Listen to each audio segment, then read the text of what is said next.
Sebelum kita memulai diskusi kali ini, mari kita bersama-sama baca basmalah. Bismillahirrahmanirrahim. Baik, kami dari kelompok 6 akan menyajikan materi seputar polisemi dan antonimi yang terdiri dari 4 orang. Pertama, saya sendiri, Salva Sadia, selaku moderator. Kedua, Safira Suci Salsabila. Kemudian sama Kamila Putri dan terakhir Sofi Nurul Izzati. Eh, Beralih kepada acara selanjutnya yaitu penyajian materi yang pertama akan disampaikan oleh saudara kita Safira Suci. Dipersilakan. Baik, terima kasih kepada moderator. Adapun materi yang pertama yaitu pengertian polisemi dan antonimi.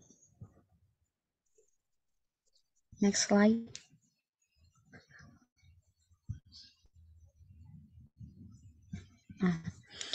Nah, secara bahasa polisemi ini diadopsi dari polisemi dalam bahasa Inggris. Nah, sedangkan polisemi dalam bahasa Inggris ini diadopsi dari bahasa Yunani yaitu poli yang artinya banyak atau bermacam-macam dan semi yang artinya arti. Nah, dalam Kamus Besar Bahasa Indonesia, polisemi merupakan bentuk bahasa, yaitu kata atau frasa yang mempunyai makna lebih dari satu. Contohnya, kata akar. Nah, kata akar ini tuh punya banyak makna. Yang pertama, akar sebagai bagian tumbuhan yang biasanya tertanam di dalam tanah. Nah, yang kedua, akar yang bermakna asal mula atau pokok. Yang ketiga, akar yang bermakna dasar. Gitu. Nah, adapun dalam bahasa Arab, istilah polisemi ini dikenal dengan sebutan mushtarok al-lafzi. Nah, adapun antonimi secara etimologi atau bahasa berasal dari bahasa Yunani kuno yang berasal dari kata anoma yang artinya nama dan anti yang artinya melawan. Nah, kalau secara harfiah ini berarti eh, antonimi ini nama lain untuk benda yang lain. Nah, adapun secara istilah, antonimi ini adalah ungkapan, bisa kata atau frasa yang dianggap bermakna kebalikan dari ungkapan lain. Ya, sebagaimana teman-teman udah ketahui ya, secara mudah gitu, antonim itu adalah kata-kata yang maknanya berlawanan. Begitu. Contohnya ya banyak kayak baik, buruk, tinggi, rendah, besar, kecil, dan lain sebagainya. Baik, saya kembalikan kepada moderator.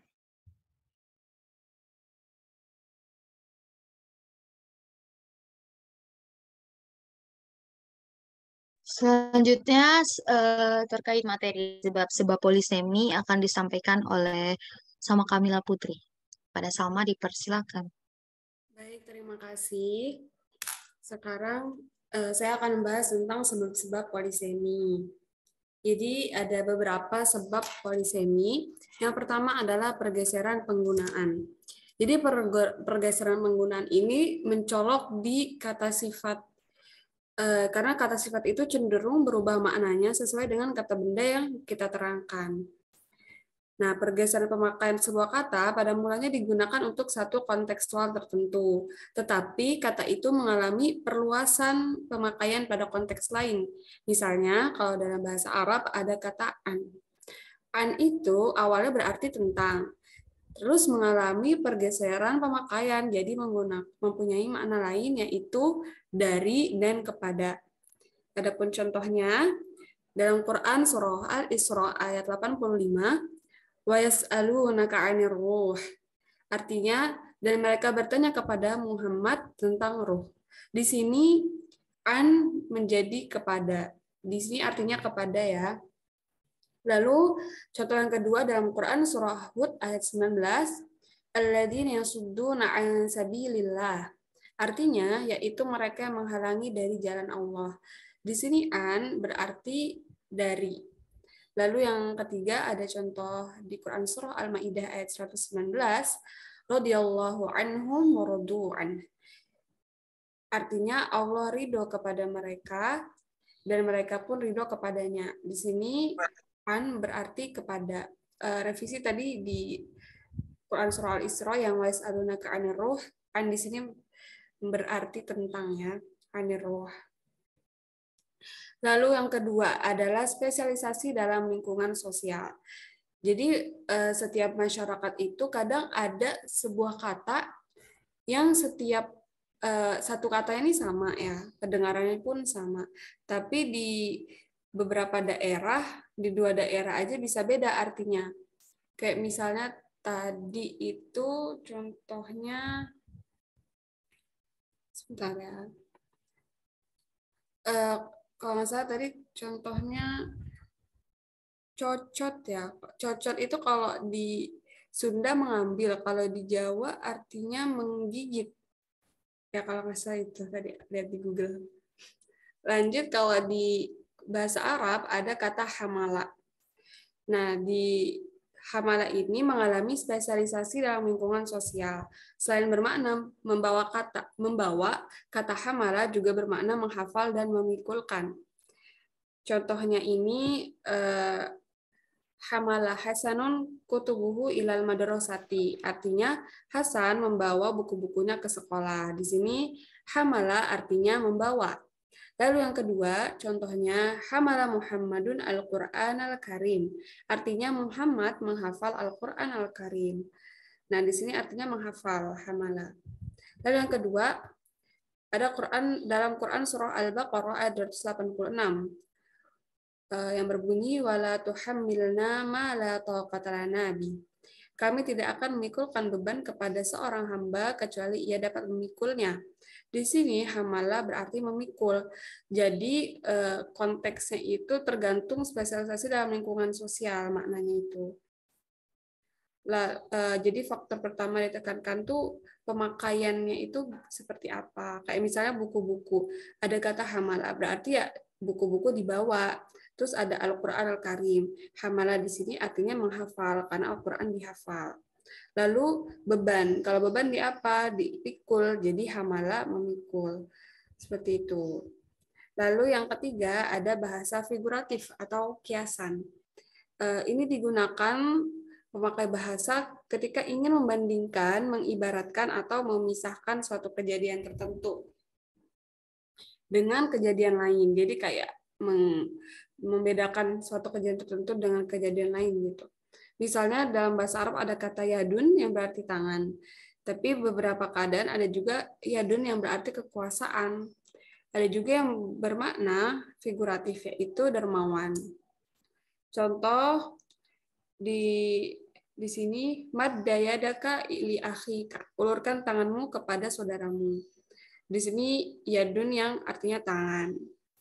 Lalu ada juga contoh kedua, Quran surah Az-Zariyat ayat 47. Wassama abnainaha bi'aidin wa inna lamusi'un. Nah, di sini bi'aidin. Bi'aidin itu kan jamak ya bentukannya. Nah, ini artinya kekuasaan. Lalu sabda Nabi kepada para istrinya sebelum beliau meninggal dunia itu asra'ukunna luhuqan bi atwalukunna yada, yang berarti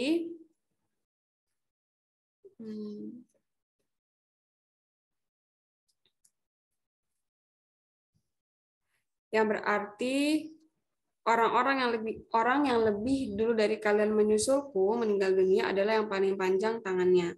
Nah, kata tangan di atas itu berarti dermawan. Lalu slide selanjutnya, sebab-sebab antonimi. Sebab-sebab antonimi. Yang pertama, makna asal suatu lafaz digunakan pada makna umum yang berlawanan. Sebagian orang lupa pada penggunaan makna tersebut sehingga menduga bahwa itu bagian dari lafaz yang mempunyai 2 makna yang berlawanan. Lalu yang kedua, perubahan makna suatu lafaz dari makna asli kepada makna majazi karena alasan tafa'ul. Lalu yang ketiga, kesesuaian antara 2 lafaz dalam satu sighat sorfiyah atau bentuk perubahan kata. Lalu yang keempat, perbedaan kabilah-kabilah Arab dalam menggunakan suatu lafaz, seperti kata yang digunakan oleh kabilah Himyar dan kabilah Mudor memiliki perbedaan antara 2 kabilah tersebut. Baik, selanjutnya saya kembalikan kepada moderator.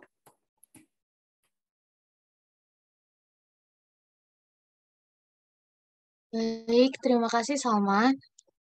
Selanjutnya jenis polisemi serta jenis antonimi beserta contohnya akan dijelaskan oleh Saudara Sofi. Kepada Sofi dipersilahkan. Ini kepada dokter. Di sini saya izin ini ngambil langsung dari materinya yang di makalah karena biar lebih jelas aja soalnya di sini banyak contoh-contohnya. Di sini kita masuknya ke polisemi dulu ya, jenis-jenis polisemi. Nah, kalau misalnya polisemi itu berdasarkan bentuknya dapat dibedakan menjadi dua bentuk, yaitu bentuknya yang pertama adalah kata dasar.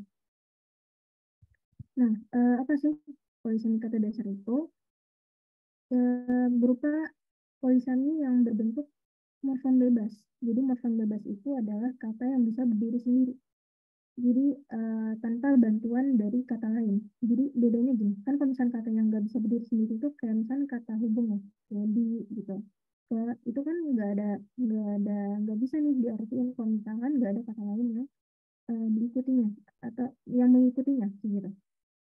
Kemudian tapi kalau misalkan kata saya duduk itu kan merupakan kata yang bisa berdiri sendiri. Nah, itu namanya morfem bebas.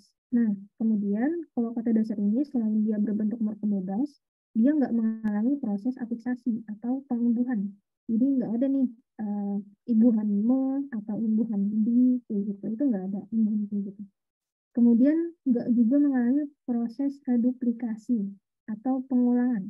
Jadi nggak ada nih apa dia diulang katanya juga kayak rumah-rumah itu nggak ada ya, atau merupakan gabungan proses dari keduanya tadi. Itu berarti benar-benar ini ya kata dasar. Jadi contohnya itu kalau di bahasa Arab adalah walid, al-walid gitu ya. Al-walid itu bisa bermakna bayi, bisa juga bermakna anak laki-laki.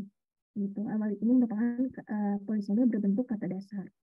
Nah, kemudian kalau misalkan polisemi berbentuk kata turunan, ya, kalau misalnya tadi kata dasar itu berupa morfem bebas, nah ini bentuknya ada kalau misalnya kata turunan ini ya berbentuk kata turunan.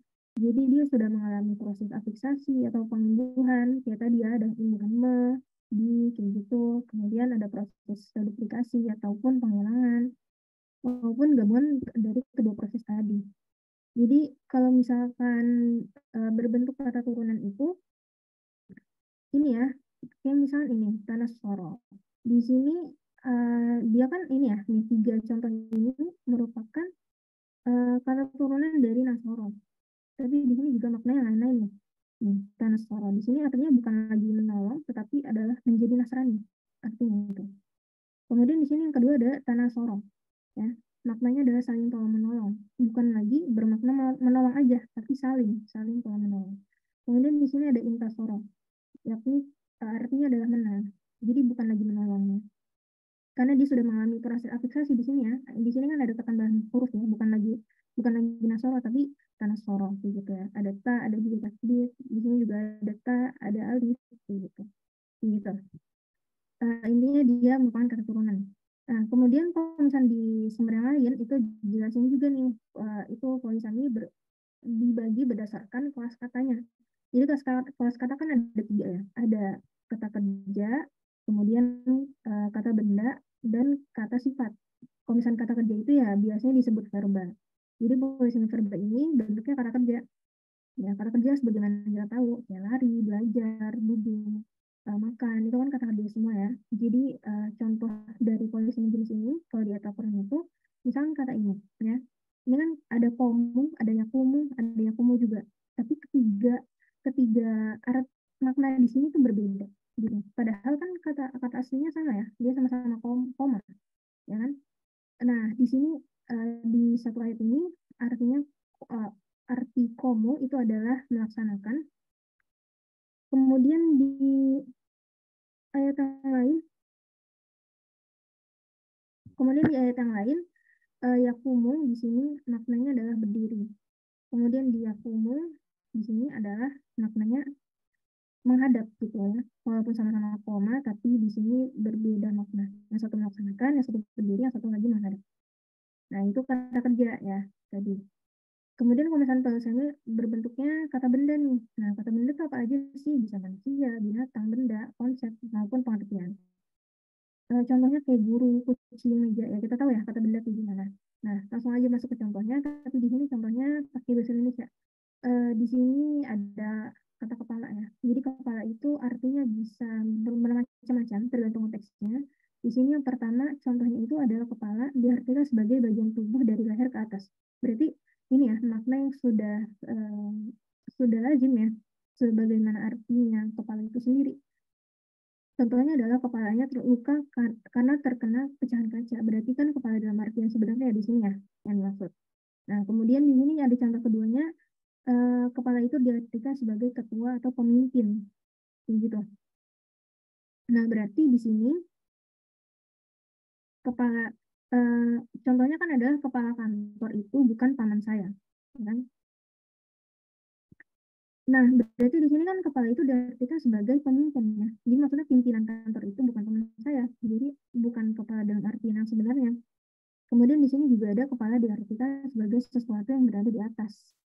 Jadi misalnya contohnya di sini adalah kepala surat biasanya berisi nama dan alamat kantor. Jadi kepala yang dimaksud di sini bukan kepala dalam arti yang sebenarnya, tapi kepala dalam arti dia adalah kop surat.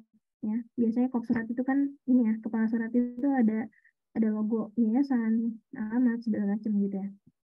Nah, itu eh, mungkin bisa teman-teman simpulkan sendiri ya. Dari situ juga sudah jelas saya rasa. Kemudian di sini ada polisemi adjektiva. Jenis yang ketiga itu berdasarkan kata sifat.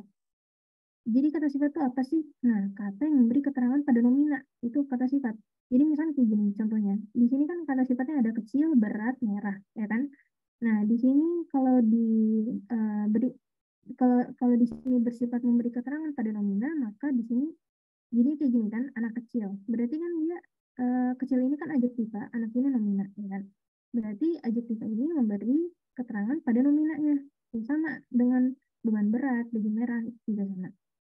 Kemudian kalau contoh polisemi jenis ini di kalimat ini ya contohnya. Tanggal 12 Maret 2015, Presiden telah matang mempertimbangkan kondisi Indonesia. Nah, di sini kan kalau kata matang yang sebagaimana kita tahu, itu kan ini ya, matang itu diartikan sebagai, enggak, identik sama buah-buahan atau masakan, gitu ya. Buah itu telah matang atau masakan itu telah matang. Iya gak sih? Nah, tapi di sini matang yang dimaksud di sini bukan matang dalam artian itu. Jadi konteksnya beda ya. Di sini matang itu adalah maksudnya presiden telah mantap mempertimbangkan kondisi Indonesia. Jadi gitu. Berarti makna matang di sini adalah mantap, kayak gitu ya. Nah, kalau misalnya tadi udah polisemi, sekarang kita masuk ke antonimi. Ya, kita masuk ke antonimi. Jadi kalau antonimi ini sebenarnya klasifikasinya ada banyak. Kalau di sini Alphemas mengklasifikasikan antonim menjadi 5 macam. Yang pertama adalah antonim mutlak. Itu ada dua kata yang berlawanan, tapi tidak terdapat tingkatan atau level. Jadi misalnya unta, lawan katanya dakar, ya udah, itu udah mutlak kan, nggak ada tingkatan juga di antara keduanya. Kalau belum terlalu paham, mungkin kita bisa masuk ke jenis yang berikutnya, antonim bertingkat. Kalau tadi kan katanya nggak ada tingkatan ya di antonim mutlak. Nah, kalau ini bertingkat berarti ada tingkatan di antara keduanya. Ini contohnya adalah misalnya sahla, ya kan, mudah lawan katanya adalah sulit. Nah, ini kan cenderung relatif ya. Bisa saja ini mudah ini apa sih? Sangat mudah lah, atau lumayan mudah, atau memang mudah gitu ya. Mudah biasa aja. Itu kan ada tingkatannya, ya kan? Beda sama kayak tadi nih. Kalau misalnya tadi kan nggak ada tingkatan, berarti dia mutlak. Perempuan lawan katanya adalah laki-laki, ya kan? Nggak ada tingkatan di antara keduanya. Kalau misalnya ini beda kan? Mudah lawan katanya sulit, berarti cenderung relatif. Dia ini ada tingkatan di antara keduanya. Sama kayak dingin sama panas, ya kan? Bisa jadi dia sangat dingin, kurang apa sedikit dingin kayak gitu, juga sama. Nah, kalau misalnya ini antonim berlawanan, berarti dia antonim yang udah lazim nih, teman-teman. Udah lazim kita ketahui. Ya. Kayak misalnya ini, ba'ah itu lawan katanya iftara. Bedanya apa sih sama antonim mutlak? Kayak gitu ya, mungkin agak mirip. Tadinya saya juga masih bingung, tapi di sini saya menyimpulkan bahwasannya kalau antonim berlawanan ini dia sebenarnya nggak mutlak, tapi dia sudah lazim, kayak gitu ya. Misalnya nih, ayah lawan katanya ibu, padahal kan ada anggota keluarga yang lain gitu ya, anak, terus kayak bibi, kayak gitu paman, ya kan? Tapi lazimnya lawan kata ayah adalah ibu, kayak gitu. Beda sama sama kayak tadi, beda kayak tadi. Kalau misalnya antonim mutlak itu perempuannya laki-laki, kayak gitu kan? Nggak ada apa? Nggak ada lawan kata yang lain. Tapi kalau misalnya di sini ada lawan kata yang lain, tapi lazimnya adalah yang sudah dikenal, kayak gitu, yang sudah lazim. Ayah dalam katanya adalah ibu, kayak gitu. Ya. Kemudian di sini ada jenis antonim garis samping. Nah, di sini sifatnya adalah arah atau direction. Di sini contohnya mungkin mungkin agak agak agak pusing membedakan kalau misalnya nggak langsung masuk ke contoh berikutnya. Mungkin di sini dijelasin juga aja jenis berikutnya antonim garis lurus itu merupakan ini ya antonim berdasarkan garis lurus atau melawan arah. Jadi bedanya ini kalau misalnya di antara keduanya. Kalau misalkan tadi kalau misalnya di garis samping itu kan utara lawan katanya adalah timur, ya kan? Berarti dia menyamping dong, nggak lurus gitu. Kalau misalnya lurus kan berarti utara lawan katanya selatan, kayak gitu kan? Nah, kalau misalnya di garis samping utara lawan katanya adalah timur, kayak gitu. Bisa juga utara lawan katanya adalah barat misalnya kayak gitu. Tapi kalau misalnya di garis lurus berarti ya ditarik garis lurus utara lawan katanya selatan, barat lawan katanya timur. Nah, tapi yang jadi perbedaan di antara keduanya, kalau misalnya di garis samping itu sifatnya arah atau direction, tapi kalau misalnya di garis lurus itu nggak harus arah. Jadi misalnya bisa juga nih atas lawan katanya adalah bawah, gitu. Itu kan nggak harus arah, ya kan? Yang pasti dia berlawanan arah, gitu. Tapi bentuknya tuh nggak harus arah arah kayak timur barat enggak gitu. Kemudian kalau misalnya di sumber lain itu juga antonim dijelaskan bahwasanya ada lima bagian. Yang pertama ada antonim sederhana. Eh, Antonim sederhana ini lebih ke ini ya. Kalau misalnya salah satu yang positif, maka yang lain itu cenderung dikenalnya negatif. Misalnya kayak hitam lawan katanya putih, ya kan? Berarti yang positif biasanya putih, ya kan? Yang negatif ya hitam. Tapi kalau misalkan di sini ya, antonim bertingkat, bedanya ini. Kalau misalnya satu positif, yang lainnya nggak harus negatif. Bisa jadi positif dua-duanya. Atau ya netral aja gitu, nggak ada yang positif, nggak ada yang negatif juga. Kayak misalnya panas, lawan katanya dingin, ya kan? Ya berarti di antara keduanya kan ya sama aja sebenarnya. Cuma dia lawan kata aja. Nggak ada cenderung positif yang mana, nggak ada cenderung negatif yang mana. Beda kayak tadi yang hitam sama putih.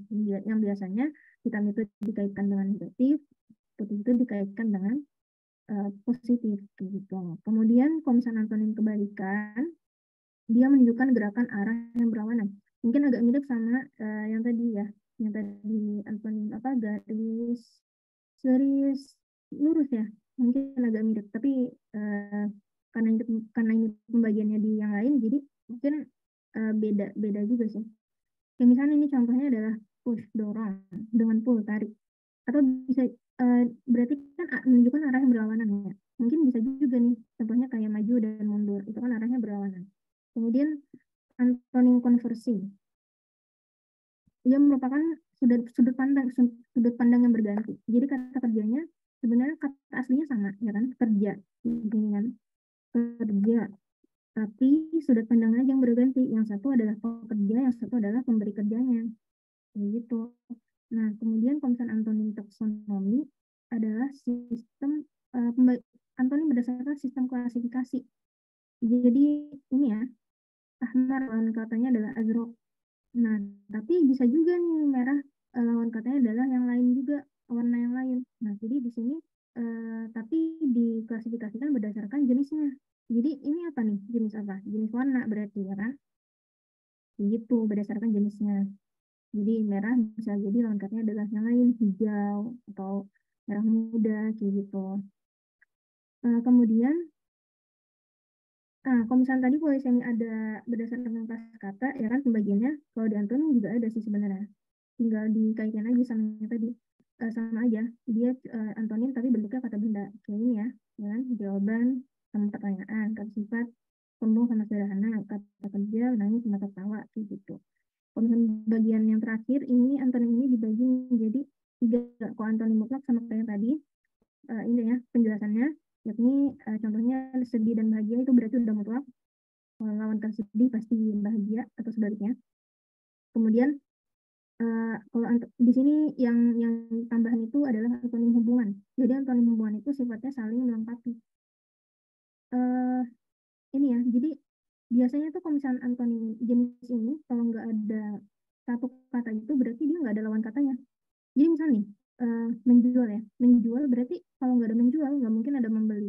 Begitu juga sebaliknya, kalau nggak ada membeli berarti nggak ada proses menjual, kayak gitu. Nah mungkin ini ya pembagian klasifikasi jual beli ini kalau di pembagian ini di pembagian jenis ini dia masuknya ke antonim hubungan, tapi kalau misalnya yang tadi juga ada dia masuknya ke antonim yang berlawanan gitu yang udah lazim. Tapi kalau di sini masuknya antonim hubungan di pembagian klasifikasi ini. Kemudian kalau antonim majemuk sama kayak ini ya mirip antonim yang taksonomi tadi. Dia dia berdasarkan klasifikasi jenisnya kayak ini. Berarti jenis warna. Berarti warna merah dia lawannya adalah kata hijau. Gitu. Mungkin itu saja. Selanjutnya saya serahkan kembali kepada moderator. Persilakan.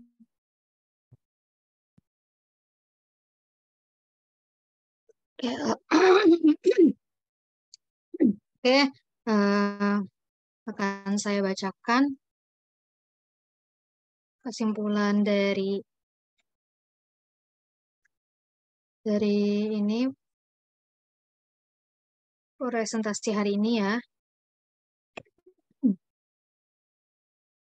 Hmm. Pengertian polisemi dalam bahasa Arab itu dikenal sebagai musyarak al-lafzi atau ishtarak al-lafzi yang diartikan sebagai satuan bahasa yang memiliki makna lebih dari satu. Misalnya kata doroba, secara kata leksikal itu memukul. Ternyata dalam ayat-ayat Al-Quran lain memiliki makna yang beragam kayak gitu. Adapun antonimi ini ungkapan biasanya kata, tetapi dapat juga dalam bentuk frasa atau kalimat yang dianggap bermakna kebalikan dari ungkapan lain, seperti hal yang kita tahu, antonim itu kebalikan ya. Terus sebutan polisemi atau antonimi dalam suatu kata itu pasti mempunyai beberapa sebab. Untuk sebab-sebab polisemi itu antara lain pergeseran penggunaan, spesialisasi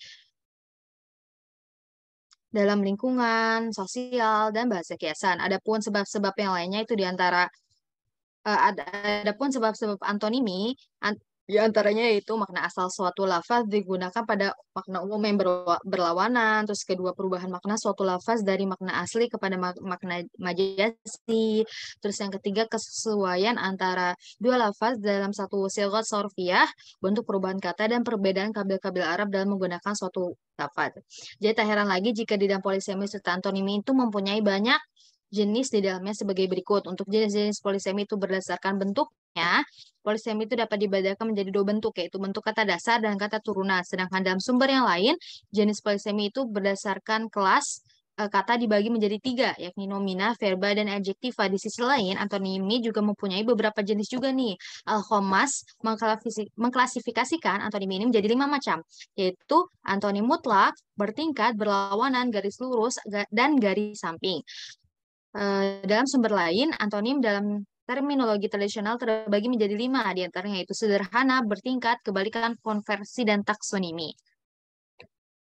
Mungkin cukup sekian pemaparan dari polisemi dan antonimi dari makalah kelompok 6 ini.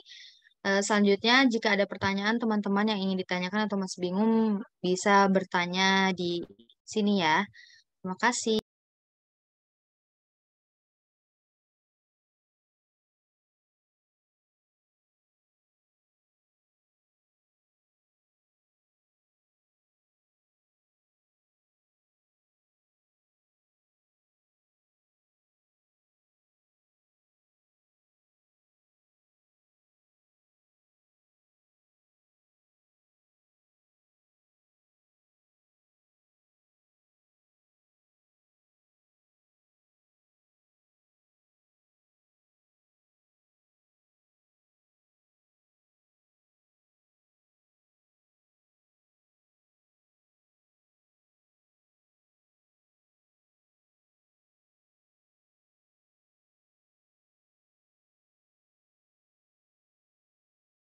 Baik, mungkin tidak ada yang ingin ditanyakan. Kita tutup